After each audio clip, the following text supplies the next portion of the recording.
salaamaaleykum mbokk yeeg xarit yu ñuy teewlu ci iRadio ak ci ITV di ànd ak ñun ci suñu page Facebook di iRadio Sénégal dal leen jàmm ci xew-xewu jamono seen jotaay bi ngeen taamu ñu leen ci gunge du lundi au vendredi saa bu ne bu heure bi jotee tey yemoo ak alxames mooy suñu 4e numéro bu semaine bi ñu ci dalal Ibou Fall ci waxtaan bi Ibou Fall salaamaaleykum maa ngi lay nuyu te am mbégte dalal la ci xew-xewu jamono. Mohamed maa ngi lay nuyu di nuyu say kilifa. xam nga comme fi mu nekk nii ñetti fan ci des te dëkk bi dafay jaxasoo. il faut ma artu la nuyu say kilifa bu baax ak fukki loxo. Oustaz Bongo moom xam naa réerati na. waaw réerati na d'accord c'est bien xam naa démb cant gee gujeet. waaw ba pare xam nga weer wi commencé na kii moo di nuyu sama Saga Club bi. ak auditeurs yeeg internautes yeeg téléspectateurs. tey moom bu ñu liiree le quotidien xam naa ni. dañuy jëfur waaw dina gën a kii si ñoom. non mais de toute façon tooñ nag. waaw mais tu sais moi il faut pas aussi que les gens se racontent des histoires hein. Bassirou Diomaye Faye c'est pas Ousmane Sonko du tout. C'est pas la même personnalité, c'est pas le même style accueil. Non les gens ils ont misé peut-être sur la popularité de Ousmane Sonko qui a un vrai charisme. Mais moi je pense que ça dessert même le candidat parce qu'on ne le regarde pas, on ne l'écoute pas. C'est Ousmane Sonko qui attire l'œil de la caméra que bon. Mais bon, c'est comme ça aussi hein, c'est leur stratégie. Alors ci loolu la ñuy desandi parce que à part ginnaaw Diomaye mooy Sonko. ñeneen ñu ci bëri aussi ñoom ñooy Diomaye démb bi ci mujj mooy Cheikh Tidiane Dièye moom léegi mooy Diomaye parce que retiré wu na sax ci course bi léegi 18 candidats la ñuy am ngir élection yi. Mais moi je trouve que parce que quand même et c'est pour cela que may naan. La campagne là si ñu naan ay caution 30 millions ay yooyu mais. Non parce que c'est de l'argent public alors yow sa coobare bopp nga jóg ne da ngay dem élection avec l'argent public on t'imprime des bulletins on te fait des trucs ak yooyu nga xëy ba mu neex la après tu décides que non quoi non man je te dis su ma doon il faut revoir cette affaire nga xam ne ce sont les candidats qui financent la campagne pas l'argent. ci seen xaalisu bopp. Ah oui seen xaalisu bopp. C'est pas ay 30 millions yooyu. Parce que tout ce que ça mobilise comme énergie comme truc l'impression des bulletins yooyu mais attends il faut pas non moi je trouve que il faut que les gens quand on va en campagne qu'on se prenne en charge totalement. yow yaa ko bëgg yow yaa jógal sa bopp ne da ngay laajte réew mi mais na ko sa poche fekkee c'est tout. C'est-à-dire caution bi nga xamante ni moom ngay joxe. man de je serais pour qu'on déjà duñ la ko delloo. parce que si la ñuy imprimer say bulletins. li nga xamante ni moom moo di matériel électoral bi ñu war a déplacer. ñi ñuy mobiliser affaire yooyu noonu. caution boobu noonu ça dafa war a servir. Bien sûr ci l'organisation de l'élection. oui non man de j'aurais faire établir un budget. Oui.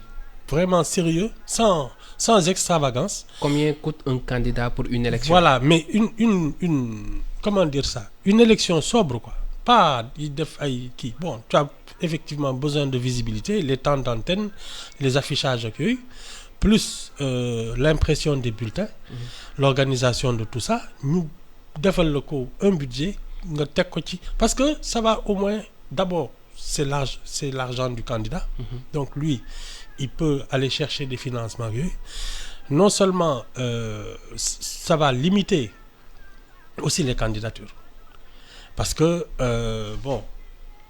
quand c'est juste ay 30 millions à la limite une petite candidature boo xam ne tu n'as même pas les moyens de faire le tour du Sénégal doo dem vraiment parce que ta sécurité aussi au lieu ngay am ay milices privées mais c'est l'État qui doit prendre ça en charge. Oui. Mais tout ça c'est des frais. Alors, parce que loolu gis nañ ko en 2019 début bi ku ci nekk amoon nga sa sécurité mais incident yu Tamba yi bu mu amee GIGN ñoo doon ànd ak candidats yi. Bien sûr il faut pas autoriser des milices privées yooyu parce que ça crée des problèmes. Il faut que les candidats les forces de l'ordre sont là pour ça. Vraiment encadrer assurer la sécurité veiller à ce que daal qu'il n'y ait pas d'incident. Mais tout ça c'est de l'argent. Et on ne peut pas prendre ça sur les deniers publics. mais le timing est-ce que duñ ci interroger wu parce que gis nañ leur stratégie a été très claire ah annoncé woon nañu ko que ni dañuy lancer ndoo ay candidats yu bari puisque jamono boobu noonu Ousmane Sonko mu ngi woon ci kaso bi Diomaye mu ngi woon ci kaso bi donc Habib Sy et Cheikh Tidiane Dièye ñoom ñooy ñëw pour porter ñoom li ñuy tuddee le projet mais ginnaaw bu ñu génnee aussi dañu gis ñu ngi doon continuer même si seen campagne demeewul woon noonu mais est-ce que le timing dañu dem ba à 3 jours 4 jours de l'élection muy soog a retiré wu et que Habib Sy est toujours mu ngi ci course bi. De toute façon est-ce que la stratégie est bonne ou pas ça ce sont les urnes qui vont le dire moom daal dimanche à peu près ay 20 heures yooyu dinañu xam kan moo nekkoon ci dëkk. waaw l'électeur sénégalais est imprévisible vraiment comment on voit tout ça comment on a man sama bopp laa xam mais vraiment je suis convaincu que les urnes parleront toutes seules waaw loolu daal moo ciy wax ji xeetu jëfin yi nii est-ce que mën na am impact si le choix des Sénégalais est-ce que mën na am déterminer Sénégalais dañoo moom seen bopp man dama leen waatal dara chaque jour nga ne ma wóoluwuma sama gars yi non mais tu ne sais pas il y a que la vérité des urnes man daal suñu voté laa la ne nii lañ ko xalaatee xëy na mais tant qu'ils n'ont pas voté tu ne sais pas ce que les gens pensent qui en a marre de ce système qui veut le tu sais pas parce que coow léegi yii yëpp mais après dans l'isoloir tu es tout seul te comme sa góom yow yaa koy wokkal sa bopp yaa xam fan la réew mi toll lan nga noo ko yëgee mais les gens ils votent selon leur vraiment ressenti quoi et ça tu peux pas le deviner loolu moom bi noonu laa leen di xoolee sama carte daal laa xam ci biir mbañ gàcce bi sax foofu nit dina fa changer choix hein? Mais oui parce que tu sais on même si souvent on a une sympathie pour quelqu'un mais tu ne sais pas si entre-temps tu découvres quelqu'un d'autre wala ton candidat bon il gaffe wala yooyu tu peux faire un faux pas nit ñi génn ci yow il y a toutes sortes de choses jusqu'à la dernière minute tu ne sais pas. mooy li ngay wax une élection n'est jamais gagnée d'avance. tegle say tànk daal yow daal soo voté demal toog seetaan sama gars yi xam ne Sénégalais yi kenn moomu leen. mais moom choix bi mu def au moins dina permettre dina wàññi benn bulletin ci 19 yi ñu waroon jël mais ñu ngi gis ni Habib Sy ba tey des na ci et moom mu ngi woote pour ñi nga xamante ni moom moo di Diomaye est-ce que boobu aussi moom bu ñu ko defaralee ay bulletins am dañ ko fay bàyyi jël bu Diomaye loolu du gâchis. mais moo tax ma ne la seen xaalisu bopp la ñu war a defee yëpp non bon de toute façon c'est leur stratégie parce que bi ñuy song loolu. le candidat on n'était même pas sûr qu'il passerait. oui waaw contexte bi un peu contexte bi moo indi loolu parce que bon avec la dissolution de Pastef ak yooyu l'administration manifestement voilà ne devait pas laisser passer cette candidature elle est passée entre les mailles et je pense que ça les a un peu surpris bon maintenant il était en prison aussi donc il pouvait pas battre campagne bon qu'il batte campagne pour lui c'est bien mais bon c'est une stratégie de l'opposition ñoom nee nañu équipe lañu quoi. Parce que j'ai vu Cheikh Tidiane Dièye là dans il a fait une lettre pour renoncer à sa candidature et il dit bon c'est Diomaye qui est le chef et que ñoom après tout c'est une équipe. Oui. Et bon, c'est un peu aussi bëgguñu dispersion voix yeeg yooyu noonu. waaw mais bon de toute manière ñoom du moment qu'ils disent qu'ils soutiennent Diomaye ça veut dire voter pour lui c'est-à-dire que c'est le contraire qui aurait été étonnant parce que ñoom en fait ils lui ont pratiquement donné leur temps d'antenne.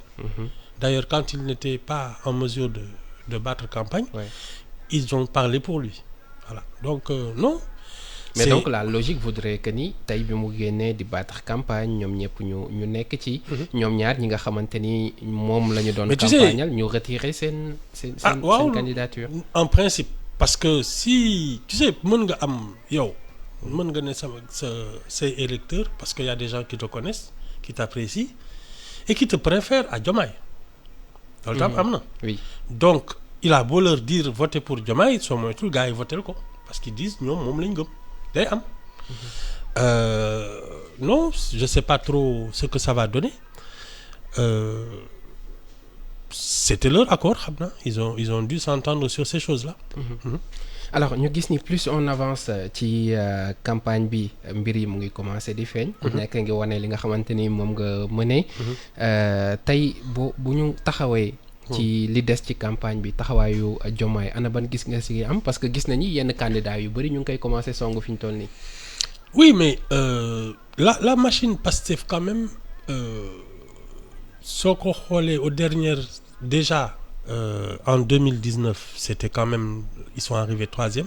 oui avec 15%. Bon c'était Ousmane Sonko dans Yewwi Askan Wi la locomotive aussi c'était Pastef parce que ils ont beau être les numéros 2 bon tu me diras qu'il y avait le PUR.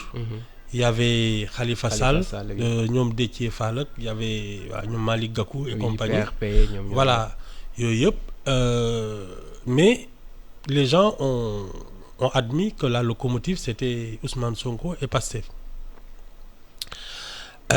C'est une machine efficace donc surtout que moom il a été un peu servi aussi par l'actualité. xam nga le grand mystère de est-ce que dina bokk du bokk xam nga loolu ñëpp moom lañ doon werante. Bon sa sortie de prison l'a mis en lumière et effectivement on a l'impression qu'il y avait pas beaucoup de candidats bon à part le candidat de la il y a quelques candidats mais am na ci ñoo xam ne pratiquement on n'en parle même pas. Bon maintenant est-ce que en s'attaquant à Diomaye ils vont se donner de la visibilité je pense même pas que ce soit efficace. Non tu sais l'élection c'est un appareil d'abord vraiment quand tu n'as pas un appareil qui te permet d'être partout au Sénégal tu perds ton temps. ah oui hein? Ah oui toi aussi. base nationale bi. mooy soubassement bi. oui mais tu sais man je suis d'avis que même pour avoir un parti politique. Oui. Si tu n'es pas capable d'avoir une base nationale c'est-à-dire dans chaque département. Tu as des gens mais tu ne peux pas avoir un parti ça moom il faut qu'on y veille parce que ça nous évitera l'ethnicisme les trucs de voilà les débats sur la religion sur l'ethnie sur ceci cela non si tu veux un parti il faut que tu sois dans les 45 départements mu jeex ça doit être une obligation loolu kon ñi am kii du bari de mais heureusement c'est pas fait pour tout le monde. Ah yow xanaa kon man ma dem kii ku bañ nekk président de la République waaye yow non c'est pas fait pour tout le monde. Il faut nit day xam boppam. waaw il y a des gens qui en ont la formation la stature l'expérience ils connaissent l'État ce sont déjà être serviteur de l'État c'est déjà une vocation à partir de là tu peux aspirer à la plus haute fonction man loolu laa gën a gëm. mais nekk dans le privé comme sama compagnie kii xëy bés rek jàdd de bunti président sorewuma ah non mais attends c'est du sérieux. alors ñu gis ni quelqu'un comme Idrissa Seck il a parlé ñu ne il faut un pacte contre le projet. bi nga xamante ni moom la Diomaye jiite. Anta Babacar Ngom également dégg nañu ko ci ton bu xaw a reetaanlu sax nee nañu Diomaye mooy Sonko mooy Diomaye Cheikh Tidiane mooy Diomaye finalement qui est Diomaye. C'est ça. Donc même ci slogan bi. instant bi dañuy commencer di ci semer doute. Oui mais en plus tu sais je pense que ça ne bon man c'est mon avis. Oui. Il fallait plus mettre en lumière le candidat. Ne pas le mettre sous tutelle parce que magum jëm la. Vraiment soo demee ba ñu wóolu la def le candidat c'est pas pour que les gens aient l'air de dire ñoo ci téye quoi.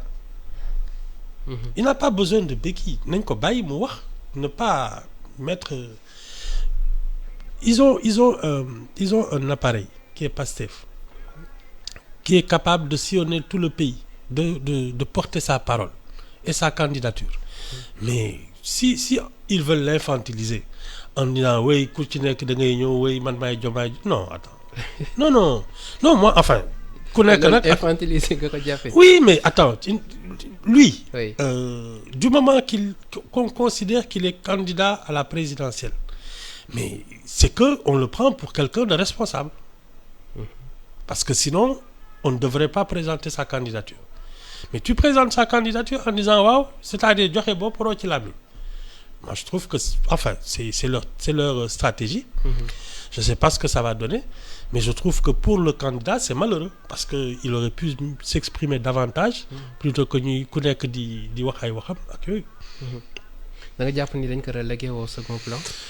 Ah man c'est mon sentiment vraiment parce que les autres candidats là ils n'ont pas de personne ne leur fait de l'ombre dans leur entourage da ngay gis Malick Gakou amul kenn kuy weneen Idrissa Seck pareil Déthié Fall pareil même Amadou Ba oui.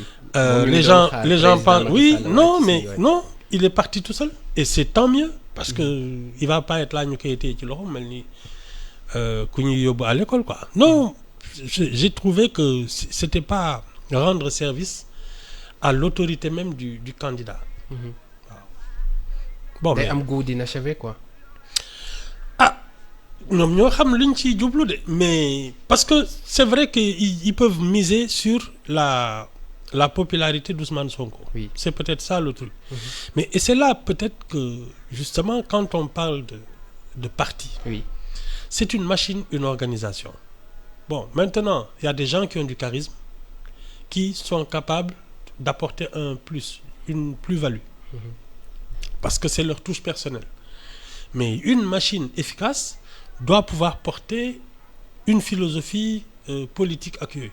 Et ça, quand on te fait confiance et qu'on te dit c'est toi qui vas porter le projet comme il l'appelle. Mais nañ ko bàyyi mu fireeku. warul am comme li kii bi doon waxee benn constance ak benn ak ay variables. c'est ça man daal enfin ñoom daal ñoo xam seen stratégie. Bon on va voir ce que ça va donner à la dimanche a ngi fi. dimanche soreetul alors ci boobu aussi démb ñu ngi ko doon wax fii nii lu jëm ci PDS fi ñu toll nii dafa mel ni kër gi commencé naa yëngatu de. Du yëngatu je te dis tu sais un parti politique il est fait pour aller aux affaires gouverner bon ñun notre manière de gouverner nag c'est pas di sonn ci gaay mais dem toog fu nooy di seddoo teraanga yi waaw. Mais ça tu n'as pas de candidat nga xam ne kay kër gi tas na c'est le sauve qui peut ku nekk daal di nga dem seeti bunt boo xam ne daal mën na la yóbbu ci nguur. Karim Wade est à Doha c'est tranquille voilà il vit bien. Et pourtant nee na ko gars yi déglu ba mu def choix. moom xamul Sénégal yi nekk dafa am benn mag nag benn part. dafa ma doon nettali en 62 xam nga Mamadou Dia c'était le chef de l'exécutif. Oui. Il faisait régulièrement des tournées économiques nee na daal moom ci délégation bi la bokkoon donc ñuy def animation rurale xaw ma ñuy def village après village mais ci septembre bi juste avant les événements nee na peut-être 3 ou 4 mois avant les événements donc ñoom ñëpp ñu ànd. Et fu ñu dem bien sûr les Sénégalais chefs de village yeeg yooyu recevoir ko vraiment yow kay loo wax ñun moom la ñuy def ratatatat bon 17 décembre jot. ñu jël Mamadou Dia def ci kaso beeg yooyu. Senghor prend le relais. Commence à exercer son pouvoir. nee na village yi ñu kii nee na les gens nga xam ne Sénégalais lu mu dugg mën na ci génn Senghor day ñëw toog ñu naan ko ki nga fi yónni woon daaw. liñ ko wax lañ lay wax dama ne la mën nañu yàpp mën jën. mais tey organisation bu mel ni PDS. gis nga seen intérêt. Oui. Oui. Immédiat et ça c'est très politique ils vont calculer que ça su dee Karim Wade daf leen di yónnee xaalis ne leen on se prépare pour ceci et cela xëy na ñu mën a toog xaar ko. mais déglu leen ma kese ci nii non lekketu neen. waaye ndaxal ay béy. mukk non.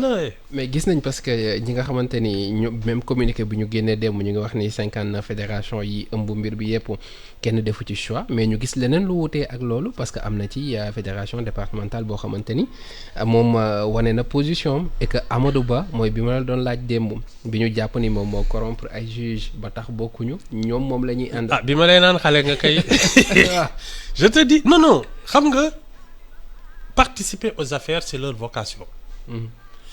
te man ni ma ko gisee ils ont y a une forme de parenté politique, disons ça comme ça. mooy ñoom comme waa kër Ablaye Wade lañu ci kër Ablaye Wade la Macky Sall génne donc APR tu peux considérer que c'est ça. Benno Bokk Yaakaar Amadou Ba la. noonu la ñuy mënee xalaat aussi ne mën nañu di nekk ku mel ni Idrissa Seck. Bon apparemment man gëm naa ne tam élection yi. C'est aussi un conflit de génération. Ça veut dire que peut-être que même un Khalifa Sall peut les intéresser. Même un Khalifa Sall. Ah oui, oui.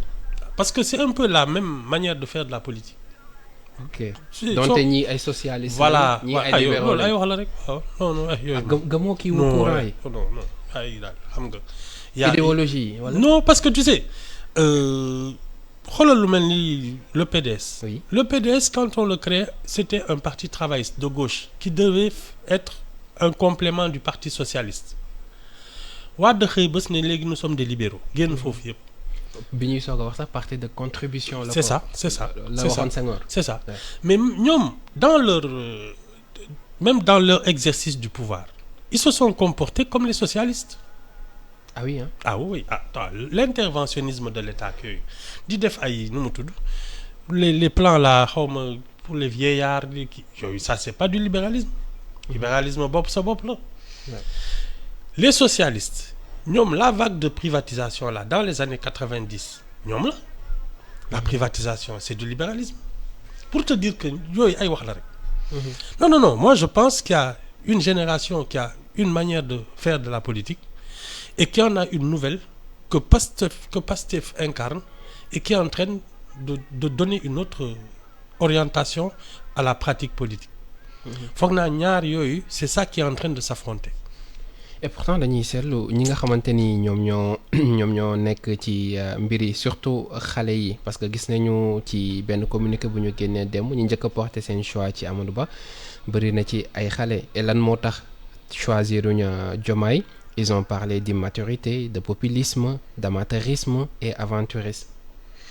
Bon loolu moom waxi politicien la xam nga qui veut noyer son chien l'accuse de rage. Ouais. ñoom ki ñu faral la ñu war a tal xam nga mais c'est pas parce que tu es avec quelqu'un que tu dois jeter des pierres à l'autre. Ah mais loolu nag c'est bien sénégalais. Mais c'est sur ça nag que le débat politique ne devrait pas se baser. Que les gens fassent des propositions yéen nee ngeen kay Amadou Ba mooy seen candidat mais parce que vous avez de toute façon je pense te Amadou Ba je crois qu'il a été militant socialiste en 96. Oui. Déjà. Pour te dire que la frontière entre ce qu'on appelle les socialistes et les libéraux moom vraiment elle n'est pas étanche. waaw nit ñi moom dañuy. La ligne de démarcation est fine quoi. Et puis la transhumance oui dañuy dem ak ñëw.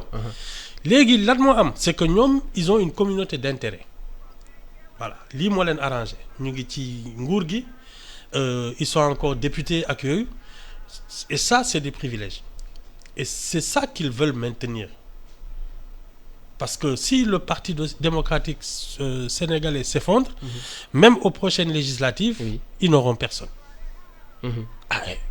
Donc kon kan moo ci ëpp intérêt est-ce que du Karim moo ëpp intérêt que rassurer ses amis pour que ñu mën a toog pour li nga xamante ni moom moo des ci kanam li des nii bu demee du métti si ñoom. man de li ma ko gisee c'est que les législatives si Karim Wade était vraiment intéressé je pense qu'il aurait présenté un dossier irréprochable et serait venu battre campagne.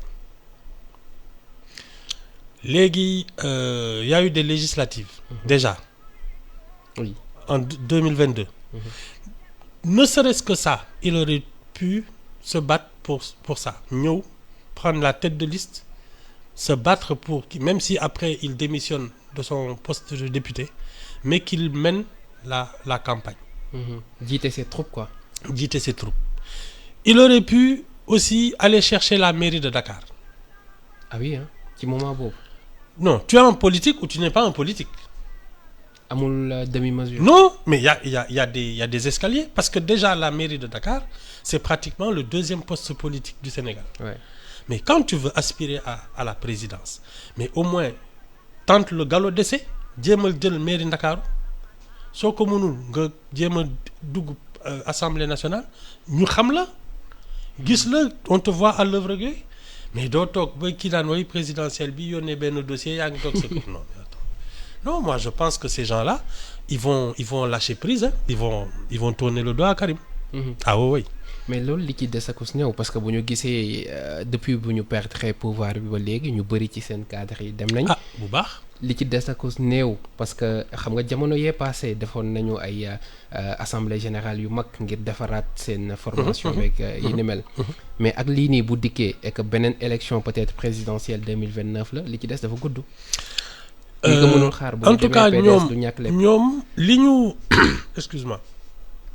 li ñuy laam-laamee fan yi oui. Je pense que c'est dans leur intérêt mooy ce qu'ils appellent les retrouvailles de la famille libérale mooy njabootu Ablaye Wade bi. oui. loolu moo leen mën arranger pour ñu desaat ci biir kii bi mais si il compte sur un Karim Wade qui n'a pas l'air intéressé du tout par tout ça moi je pense que ils ont compris que le gars ça ne l'intéresse pas. Non ouais.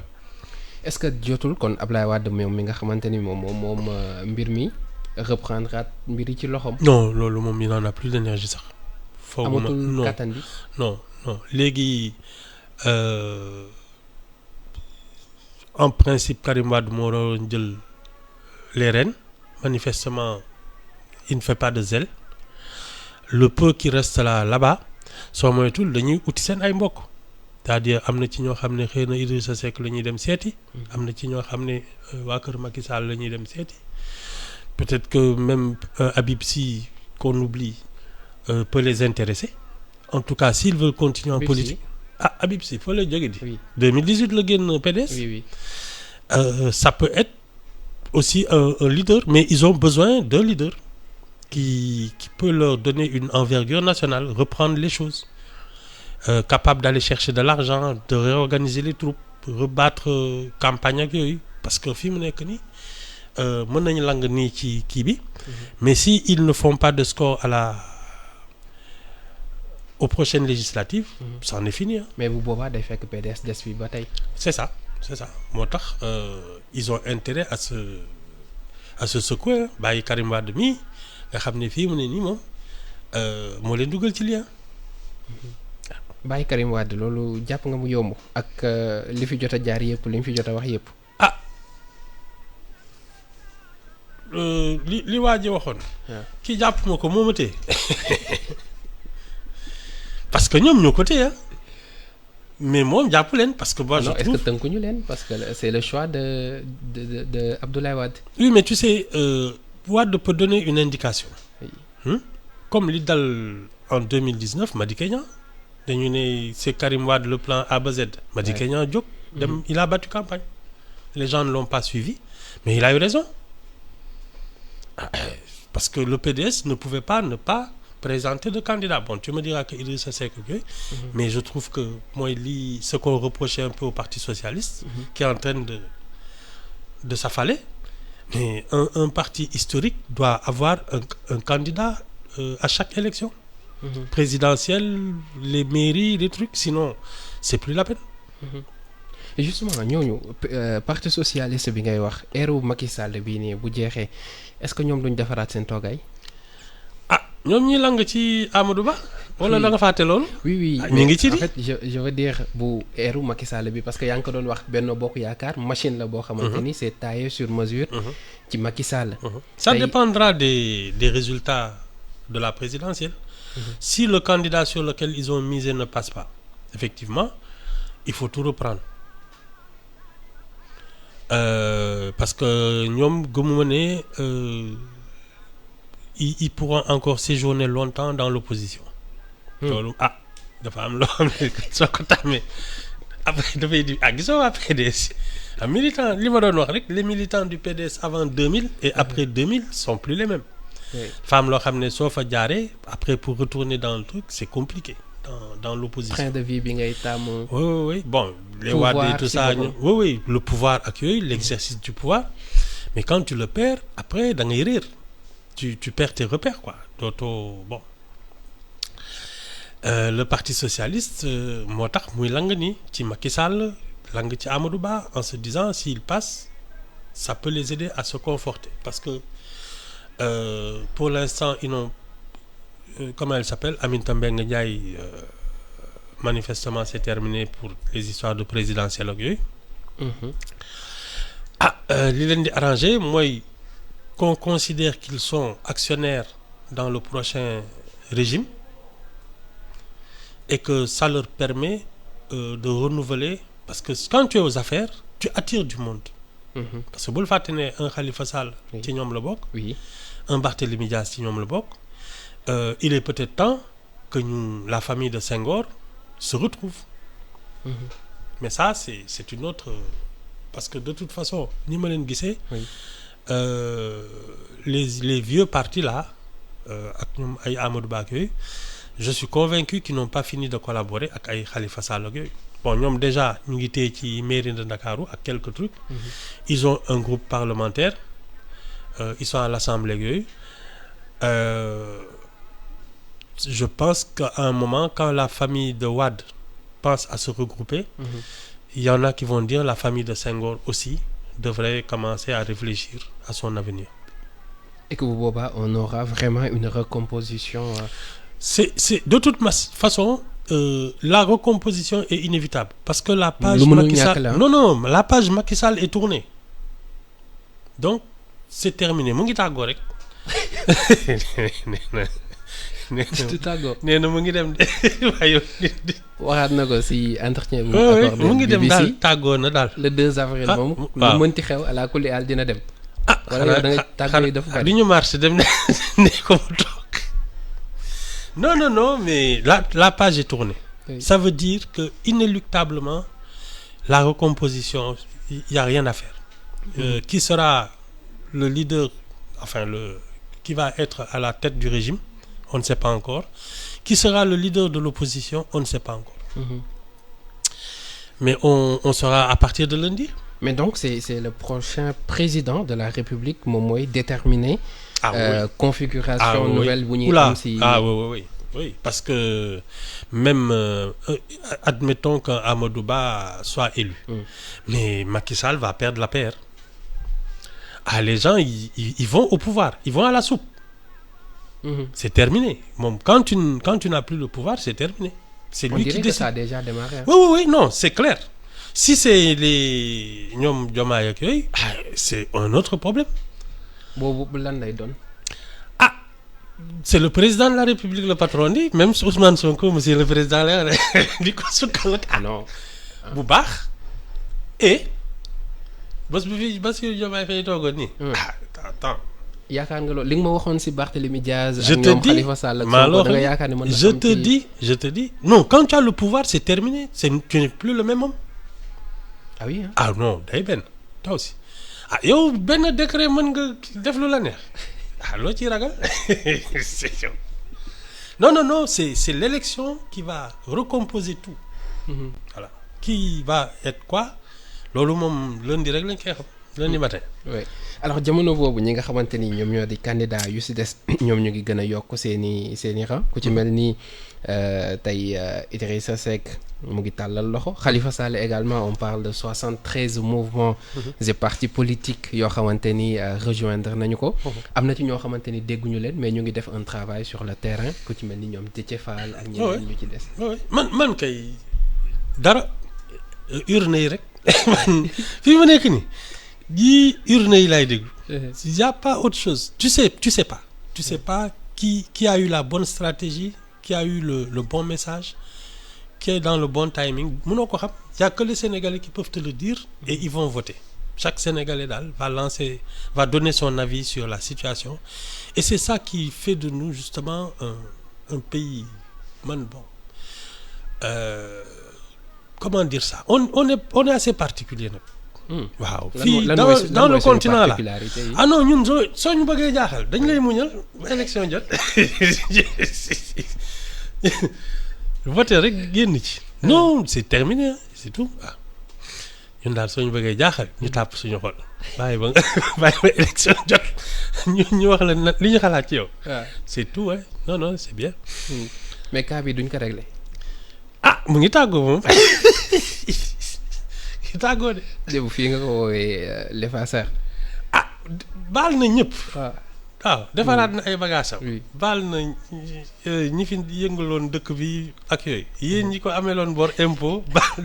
waxal ñun kay. man du may bokk ma ngi dara. man bu leen ma tudd bu leen ma taas moom kay ma ngay baalaate rek c'est bien.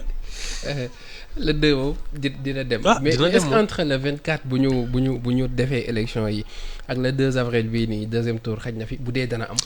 Je pense au 31 xam nga la date que le Conseil constitutionnel avait indiqué c'est le 31 mais bon jour Pâques la. oui. c'est ça la mais bon je pense que c'est une bonne date hein. Sinon le 31. Oui sinon ñu def ko début avril mais je pense que la meilleure date c'est le 31 parce que nag voter moom da ngay dem voter après nga ñëw toog ci ngalax yi tegle say tànk waaw ne alléluia oui alléluia waaye est-ce qu'il y a pas eu une année où c'était la Tabaski. Oui hein. Je pense am na daal benn année boo xam ne Tabaski jege woon na torop ba gos yi il paraît que beaucoup de jeunes avaient dit ñun sax duñu dem Tabaski yi ci suñu dëkk dañuy voter. Ouais. loolu xanaa war na yàgg de. Je pense que c'était aux alentours des années 2000 jëm 96 wala am na daal élection bu xawoon période boobu daal. Je pense que la Tabaski était pas loin du jour de vote. ba nit ñi daal ne dem julli ji càng ci àll bi moom du ma ci fekk damay voter ba pare. Ouais. Donc, non c'est important quand même que nous ne soyons pas dans des incertitudes institutionnelles. Waaw vraiment bon l'idéal serait qu'il n'y ait pas de deuxième tour. Comme ça la question est réglée mais s'il y a un deuxième tour daal vraiment ce serait bien que balaa le 2 avril la. Comme ça ñëpp wàcc. mbir yi nii mu commencé wane boppam nii jàpp nga deuxième tour ñàkk bañ am. Je ne sais pas. dëgg non vraiment man le vote des Sénégalais c'est la grande interrogation. waaw doo xam daal lu gars yi di xalaat. donc seetaan rek. ñu ci bëri dañuy toog nii moom loolu c'est inévitable moo tax sax ñu ci bëri ci candidats yi commencé. di man de ku ma newoon en 2019 il y aurait qu'un seul tour. ma weddi ko. mais contexte yi yamuñu quand même bu contexte 2019. 2007 bu y a eu un tour.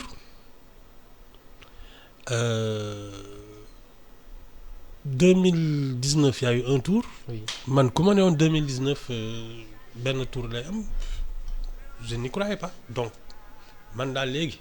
comme mag laa. En dépit de ce que sama saa club bi ni ñu koy xalaate damay seetaan ba yëf yi sotti ma commenté ko. dama ko jiitu moom. mais xëy na ñu dem ñaan ko njëkk rek peut-être. En tout cas tàggoo na nee na daal mu ngi dem. buñ la yónnee yow peut-être dinañu may quelques jours. nee na daal mu ngay dem. mais yow tamit xëy na jot da nga tàggoo parce que li ñu cëraloon ci waxtu yegg nañ ca. Sama heure jot na maa ngi dem de. Toogal. doo ma téye maa ngi dem de. non ñu joxe rendez-vous semaine prochaine. mardi waaw fekk dëkk këyit yi féete boor. Mais on a au moins une chose qui est certaine, c'est que la page Macky Sall est tournée. Ça moom c'est au moins clair. Seule certitude bi ñu am. mooy que ni oui ça y est. dimanche moom inch'Allah. Bien sûr non ça y est bon elle est déjà tournée normalement. Parce que bon lii c'est expédier juste les affaires courantes donc mais xamaguñu kan moo koy remplacer. Donc c'est ça la seule mais au moins on est sûr que la page Macky Sall est terminée. te loolu moom on attend que la vérité des urnes. C'est ça. Merci beaucoup c'était un plaisir. C'est partagé. jox la rendez-vous mardi semaine prochaine mardi incha allah ci beneen numéro jaajëfal leen yéen itam mbokk yi ëllëg incha allah ci aljuma gi professeur Mbaye Thiam la ñuy àndal ci waxtaan bi jaajëfal Fatima Kandiaye moo féete woon ci xarala gi si kàddu gi Mouhamed Kandji la woon toujours avec le même plaisir di leen servir ci kanam tuuti di ngeen am jukkib xibaar yi ci rajo buñ ca noppee xorom ci cin ak Cheikh Sarr man ma jox leen rendez-vous à 11h ci tuuru correspondant yi midi keng bi Antoine Diouf xibaaru benn waxtu yi dinaa leen ci gunge incha allah merci à tous très bonne journée.